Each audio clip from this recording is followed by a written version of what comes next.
अस्सलामुअलैकुम। तो आज हम देखते हैं हमारा 4th लेक्चर। हमने कवर कर लिए हैं 3 लेक्चर। फर्स्ट लेक्चर हमने कवर किया था जिसमें हमने डिस्कस किया था कि लाइफ प्रोसेसेस क्या है, और साथ ही साथ हमने पढ़ी थी 4 मेन लाइफ प्रोसेसेस, चाहे वो न्यूट्रिशन हो या फिर ट्रांसपोर्टेशन हो, रेस्पिरेशन हो या हो एक्सक्रीशन। देन सेकेंड लेक्चर में हमने किया था टाइप्स ऑफ न्यूट्रिशन।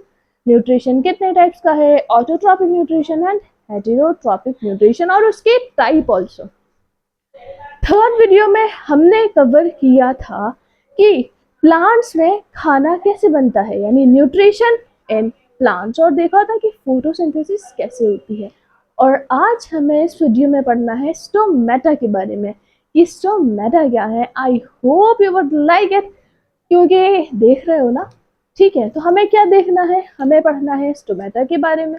आपको क्या करना है, लिखते रहना है, फोकस करना है कि क्या पढ़ा है और उसको रीड करते रहना। एक चीज याद रखना, अगर याद करने में दिक्कत हो सो डोंट वरी। देखते हैं स्टोमेटा के बारे में। तो स्टोमेटा क्या है, तो मुझे ये बताइए, क्या आपने लीफ, जिसको प्लूरल कह सकते हैं लीव्स यानी पत्तियां, क्या आपने पत्तियां देखी हैं? जी जी, हमने पत्तियां देखी हैं। तो पत्तियों के अंदर होते हैं छोटे छोटे पोर लाइक स्ट्रक्चर उनकी सरफेस पर। जैसे कोई लीफ है, कोई भी एक पत्ता है, अब उसकी सरफेस पे क्या है, उसकी सरफेस पे छोटे छोटे पोर होते हैं।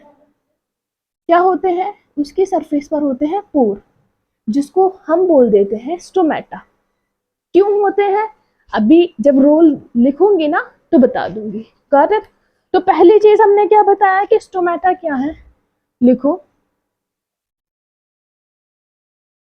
It is tiny pores present on the surface of leaf और लीव्स, यानी पत्तियों के सरफेस पर जो छोटे छोटे टाइनी पोर्स होते हैं, छोटे छोटे पोर्स, छेद होते हैं, उनको हम बोलते हैं स्टोमेटा। इतना समझ आ गया? Got it. अब क्या लिखना है आपको, अब दूसरी चीज लिखनी है कि इसका रोल क्या है। ठीक है, स्टोमेटा है, लेकिन क्यों है, क्या काम है, क्या फंक्शन है, तो लिखिए रोल ऑफ स्टोमेटा। तो स्टोमेटा का रोल क्या है, तो स्टोमेटा के हैं 2 रोल। पहला फंक्शन है एक्सचेंज ऑफ गैसेस, यानी ये देखिए, ये है हमारी लीफ। अब मैंने क्या कहा, लीफ में है छोटे छोटे पोर्स। अब यहाँ पर एक्सचेंज ऑफ गैसेस होगा, यानी प्लांट्स हमें क्या देते हैं, प्लांट हमें देते हैं ऑक्सीजन। तो वो क्या रिलीज करेंगे, क्या निकालेंगे बाहर, ऑक्सीजन निकालेंगे। और हम प्लांट्स को क्या देते हैं, हम प्लांट्स को देते हैं कार्बन डाइऑक्साइड। तो प्लांट्स ने हमसे क्या ले ली, हमसे ले ली CO2 यानी कार्बन डाइऑक्साइड। तो पहला जो रोल है वो तो बहुत सिंपल है, एक्सचेंज ऑफ गैसेस, जैसे हम करते हैं ऐसे प्लांट्स ने कर लिया। लेकिन किसके थ्रू किया, किसके जरिए किया, तो वो कौन था, वो है हमारे स्टोमेटा, टाइनी पोर्स है। दूसरा चीज है ट्रांसपिरेशन। ट्रांसपिरेशन का मीनिंग क्या है, सो ट्रांसपिरेशन का मीनिंग देखिए, ट्रांसपिरेशन का मीनिंग है loss of water in the form of water vapor from the surface of leaf। यहाँ लीफ लिखा है, यहाँ लीव्स लिखा है, तो एक जगह सिंगुलर है, दूसरी जगह है प्लूरल, यानी यहाँ एक पत्ती के बारे में लिखा है और वहां बहुत सारी पत्तियों के बारे में लिखा है। Got it. तो ये चीज तो आपने लिख दिया कि वाटर लॉस होगा, किसकी फॉर्म में, वाटर वेपर की फॉर्म में। उस प्रोसेस को हम बोल देंगे कि क्या हो रहा है, ट्रांसपीरेशन। अब देखते हैं opening and closing of stomata, और साथ ही में हमें ये देखना है कि इनकी ओपनिंग एंड क्लोजिंग किस चीज़ पे डिपेंड करती है, यानी स्टोमेटा कब खुलता है और स्टोमेटा कब बंद होता है, और साथ ही साथ यहाँ से होता है एक्सचेंज ऑफ गैसेस। ये है हमारी, ये जो दो हैं ये है गार्ड सेल्स। ये गार्ड सेल तो नहीं पढ़ा, गार्ड सेल्स जो है ये हमारे स्टोमेटा को प्रोटेक्ट करके रखते हैं, यानी ये जो हमारा बीच में पोर है जो कि अभी क्लोज है, उसको प्रोटेक्शन का काम करते हैं। कौन करती है, जो गार्ड सेल है। ठीक है, अभी ये क्या कंडीशन है, ये कंडीशन है ये गार्ड सेल है, ये जो दोनों है प्रॉपर समझना, गार्ड सेल है।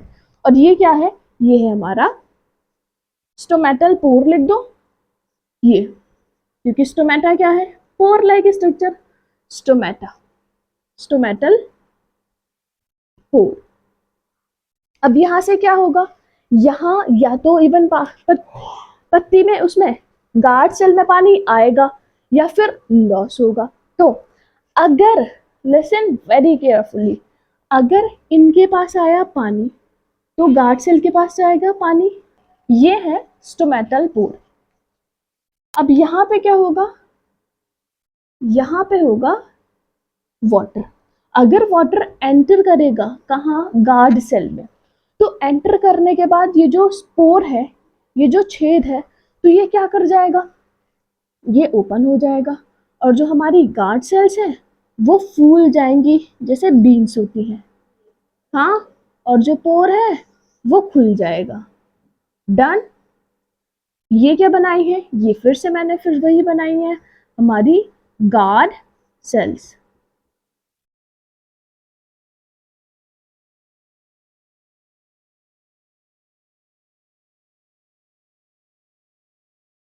तो अब ये जो पोर है, ये जो स्टोमेटल पोर है, ये क्या हो गया है, ये हो गया है ओपन। कब हुआ है, जब पानी इसमें क्या हुआ है, जब इसमें पानी फिल किया है, जब पानी फिल हुआ है तो ये पोर जो है, छेद वो खुल गया है। अब अगर फिर से किस टाइम पे क्लोज था, क्लोज किस टाइम पे था, जब इसमें पानी नहीं था। ठीक है, जैसे ही पानी ने एंट्री की, जैसे ही पानी ने एंट्री की, तो क्या हुआ, पानी की एंट्री की वजह से हमारी जो गार्ड सेल्स थी वो फूल गए, उसमें पानी भरा, और स्टोमेटल पोर जो है वो क्या हो गया है, ओपन, और अभी इसके थ्रू होगा exchange of gases. Got it. तो ये बात समझ में आ गई। अगर फिर इनको वही करना पड़ेगा, फ्लैसिड होना पड़ेगा यानी। और दूसरी चीज, अगर ये जो पोर है ये फिर से क्लोज कब होगा, फिर से नैरो कब होगा, जब इनकी ये जो गार्ड सेल्स हैं इनसे पानी निकल जाएगा। Got it.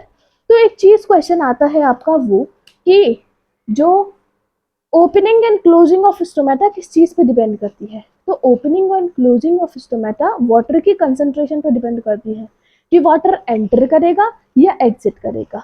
अगर पानी एंटर करेगा, पानी एंटर करेगा तो हमारा जो स्टोमेटा है वो खुल जाएगा।